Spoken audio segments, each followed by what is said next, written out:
Who is Anthony Joshua really? Ask the marketing directors in the City of London. The fighting pride of London, England, and once again, the heavyweight champion of the world! And they will tell you he is the gold standard.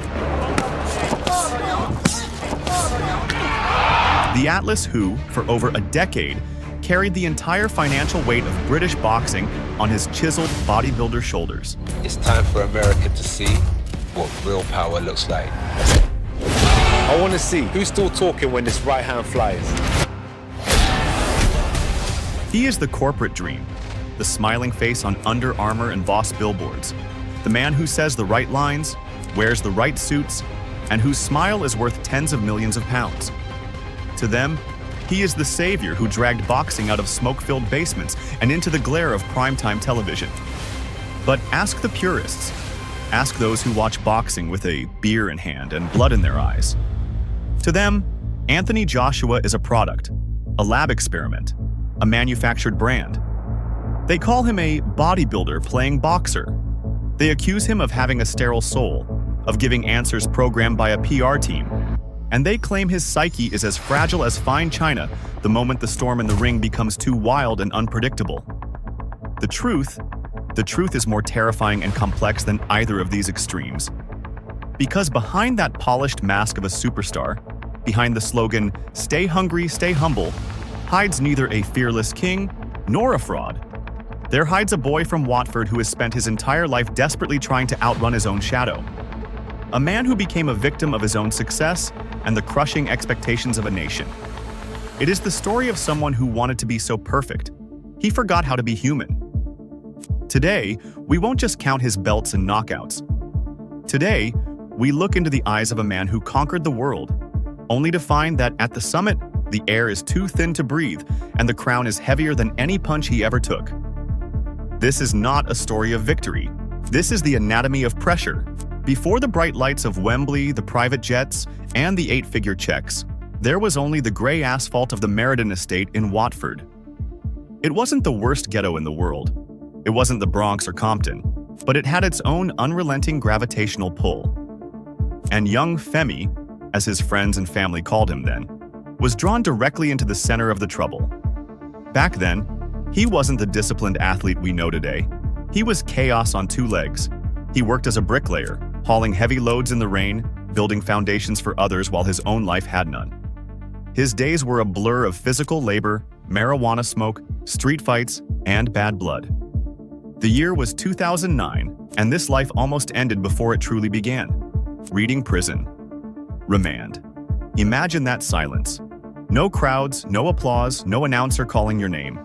Just cold metal, the breath of strangers in a cell, and the knowledge that you are facing 10 years behind bars for drug possession and intent to supply. 10 years. That is an entire youth flushed down the drain. In that cell, in that confined space where time doesn't flow but drips painfully, something inside Joshua broke. He looked into the abyss of a wasted life. Most boys from the street fall into that abyss and never climb out. He didn't. When he was released on probation with an electronic tag on his ankle, that piece of plastic wasn't just a punishment. It was his first real coach. He had to be home by 8 p.m. While his peers drank cheap alcohol and fought in the parks, he sat in his room or ground away at the small Finchley ABC gym under the watchful eye of Sean Murphy. The smell of old leather, sweaty hand wraps, disinfectant, and rust became his new home. There, among heavy bags that forgive no mistakes, he discovered that his anger could be tamed. That violence, if controlled and technically precise, is not a crime, but an art form. Boxing didn't save him because he was a naturally talented genius. It saved him because it gave him what the street never could: hierarchy, respect, and structure. His rise wasn't fast. It was a meteorite crashing into the center of the British sports scene. Most heavyweights mature over decades, cutting their teeth in small halls. Joshua skipped all of that. He did it in one Olympic cycle, London 2012. Gold medal. Yes, there was the controversial final against Roberto Camarello, debated to this day, but history only remembers the gold around the neck of the hometown boy.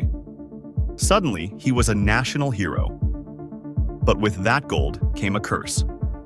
The media and promoter Eddie Hearn needed a new face. They needed someone who looked like a Greek god carved from ebony and behaved like an English gentleman, and Joshua accepted the role. When he turned professional, it wasn't fair. He was like a demolition crew in a kindergarten. Opponents fell before they even broke a sweat. The first 14 fights, 14 public executions. It wasn't about technique. It was about raw power and athleticism the heavyweight division hadn't seen in a long time. But the real test came with the name Dillian Whyte. That was where we first saw the crack in the good boy mask. Whyte hated him. And Joshua hated Whyte. In the ring, after the bell rang, they kept swinging even as the referee tried to separate them. After the bell and Whyte not having any of it, Whyte's lost control. Whyte has lost control completely. Now what's happening here? Everybody's in the ring. Joshua was hurt. His legs wobbled. For the first time, he looked vulnerable. But in that moment, he showed something that he seemed to lose in the later stages of his career. A pure, unadulterated killer instinct. He wasn't looking for the perfect punch. He was looking for destruction. That uppercut that put Whyte to sleep was a message to the world. But the legs are betraying him and down he goes. He's hurt. The way he went down. Surely no way up here. I am not just a model. I am dangerous. He was hungry, but not for money. That came naturally. He was hungry for validation. He wanted to prove he was no longer the boy with the electronic tag, doubted by teachers and police alike. But in boxing, a cruel rule applies. The faster you rise and the easier it looks, the less time you have to learn how to fall. April 2017, Wembley Stadium. 90,000 people. The air is so charged with electricity, you could cut it with a knife. If there is a moment when a man becomes a legend, it was this night.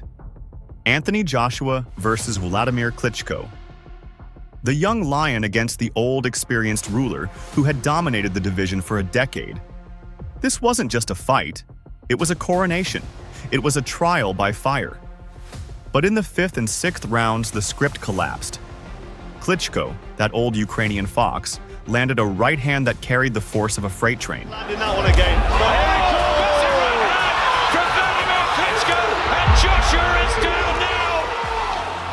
Joshua went down. For most, that would have been the end.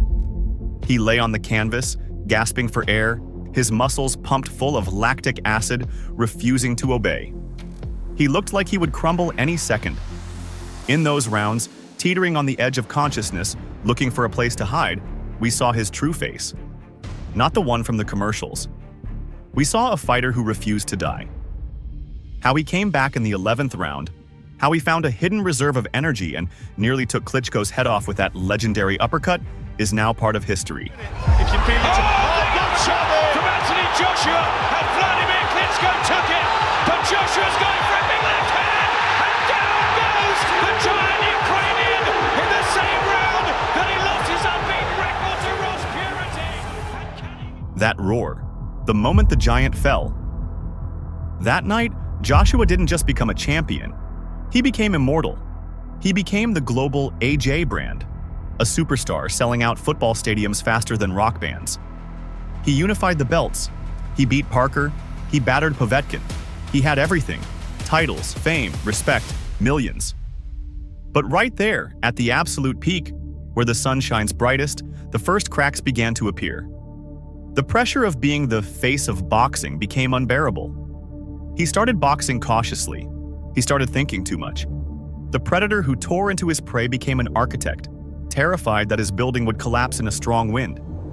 His style changed. Less risk, more science, more fear of losing it all. New York, Madison Square Garden, June 2019. His American debut. It was supposed to be a party in honor of the king. Instead, along came Andy Ruiz Jr., the fat kid with the Snickers bar. Everyone laughed at for his physique. The underestimated late replacement. When Ruiz's hooks landed on Joshua's temple, it wasn't just a boxer who fell. The myth of the invincible athlete fell with him. We saw Joshua in the corner between rounds. There was no anger in his eyes. There was confusion. He asked his trainer, Rob McCracken, "Why do I feel like this? What is happening?" That look of emptiness was terrifying. he lost his aura. Although he won the titles back in the rematch in Saudi Arabia, something had irrevocably changed. Joshua began to box safe. He became afraid to trade punches. He began to doubt his own chin. And then came Oleksandr Usyk, the Ukrainian dancer who showed Joshua that big muscles are useless if you can't hit the target. The first loss to Usyk was a boxing lesson, but the second one was a psychology lesson. In the rematch, Joshua fought better. He fought with heart. He had Usyk in trouble in the 9th round, but it wasn't enough. Usyk's mental fortitude broke him. And after the fight, we saw that moment. The moment the good boy finally collapsed. He took the microphone. He threw Usyk's belts out of the ring. His speech was chaotic, painful, embarrassing. Hip hip! Hip hip! Так, і гіп-гіп, ура! На честь!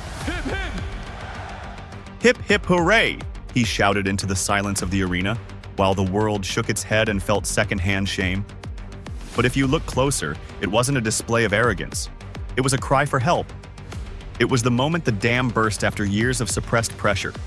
The whole world saw a man mentally unraveling because he could no longer carry the mask of perfection. They saw a man who didn't know who he was if he wasn't the champion. His identity was tied to winning. Without it, he was lost. Who exactly is Anthony Joshua when the cameras turn off and the journalists leave? He is a loner. A man living in a golden cage he built himself. While his rivals like Tyson Fury live in chaos, noise, and surrounded by a clan, Joshua lives in the sterile world of training camps, recovery chambers, and ice baths. His relationship with trainers is like a search for the father figure he never fully had by his side. Rob McCracken, Robert Garcia, Derek James, Ben Davison. He is constantly looking for someone to give him the magic answer, someone to tell him, "You are good enough as you are." He is deeply, almost pathologically connected to his mother, Yedo. The woman he does it all for, the woman he bought a house for, but whom he strictly forbids from attending his fights because he cannot bear the thought of her seeing his pain, of seeing her son get beaten. And then there is his son. Little JJ Joshua once said in an interview that he doesn't want his son to box because he knows the toll. He knows that boxing takes your soul, grinds it up, and gives you back only money and scars on your brain. Outside the ring, he isn't the confident orator. He is a brooding introvert who plays chess to train his mind, reads business books, and tries to understand the meaning of it all. He is a man who has everything, yet seems as if he is missing something, as if he is still waiting for permission to be happy. We thought that after the loss to Daniel Dubois at Wembley, where he was down 4 times and finally brutally stopped, we had seen the bottom, that it would be the end. We were wrong. The fall of a star is never quiet. The end of the Anthony Joshua era didn't come with a dignified retirement. It ended in the neon, glitter, and plastic of Miami in December 2025. When his team announced the fight with Jake Paul, the boxing world spat in disgust. A former Olympic champion, a 2-time unified heavyweight champion of the world. The man who defined a generation was suddenly set to face a YouTuber in an event that resembled a Netflix reality show more than a sport. Critics screamed, "It's a disgrace." Fans cried, "It's the death of a legacy." But Joshua? Joshua stayed silent, signed the contract, and took the biggest check of his career. Maybe he did it for the money. Maybe because he didn't know what else to do with his life. That night in Miami wasn't about boxing. It was a public execution. Jake Paul, brash and confident, finally ran into a reality you cannot edit in post-production. Joshua didn't box prettily. He boxed cruelly. Round 6. 1 punch. And it almost, oh, there's a left hook. Oh, down goes Paul. The crack of a jawbone that was heard all the way in the back rows of the VIP section. Joshua won. Of course he won. But as he stood over the bloodied influencer, there was no joy in his eyes. There was no triumph. There was the empty, glazed look of a man who just realized he had become the king of the circus, while his true throne had long been occupied by others. "I brought order back to boxing," he told the cameras. But it sounded like an apology to himself. If the story ended here, it would just be a sad, cynical epilogue. But fate has a cruel sense of timing. Just days after the fight, while the world was still dissecting viral clips from Miami, devastating news came from Nigeria, where Joshua had gone to find peace and reconnect with his roots. The Lagos-Ibadan Expressway. Twisted metal. Silence. A car crash that took two members of Joshua's inner circle, his cousins. The people who stood by him when the cameras turned off and everyone else walked away. Joshua survived. Physically, he walked away with only scratches. But his soul? You ask where Anthony Joshua is today, in January 2026? He sits in the dark, in seclusion, far from the rings, the lights, and Instagram. The victory over Paul is now just a meaningless, absurd footnote in the shadow of real loss. He is no longer fighting for belts. He isn't fighting for ranking respect. He is fighting survivors' guilt. This is no longer about returning to the top. This is about a man who discovered that the hardest punches aren't thrown by Vladimir Klitschko nor Daniel Dubois. The hardest punches are thrown by life when you stop looking. What will remain of him when he finally hangs up the gloves for good? It won't just be the statistics on BoxRec. Anthony Joshua changed the game. He made British boxing global mainstream. He sold out stadiums where others before him struggled to sell out sports halls. He brought glamour, elegance, Fortune 500 sponsors, and money to this brutal sport that his predecessors couldn't even dream of. He created the model of the modern super athlete. But his true legacy will be more complex and more human. It will be a story about what extreme pressure does to the human mind. It will be the story of a boy who tried to be perfect in the imperfect, dirty world of boxing. His career is a lesson for every young fighter. You can have the best body, the best technique, and the best team of scientists. But if your mind is not an impregnable fortress, sooner or later, it will collapse. People will remember him not just for the devastating knockouts of his early career, but for his vulnerability, for how often he fell, and how he tried every single time to get up and fix it. He isn't the greatest boxer of all time. He wasn't Muhammad Ali or Lennox Lewis. But maybe, just maybe, he was the most important and influential boxer of his generation. At the end of the day, when all the lights go out, when the crowd falls silent and the cleaning crews sweep the confetti from the arena floor, only he remains in the locker room. Anthony Joshua, the man who escaped prison to the palace, only to find that even a palace can be a prison if you expect the impossible from yourself. His story in the ring may have ended with that bizarre night in Miami, but his story as a human being is just beginning. He gave us everything: his power, his pride, and his tears on live television. And perhaps it was in those falls, in those moments when he wasn't an untouchable god, but just a scared, confused man, that we loved him the most. Because in his eyes, full of doubt, we ultimately saw ourselves. Don't forget to check another stories of successful fighters on our channel and hit subscribe.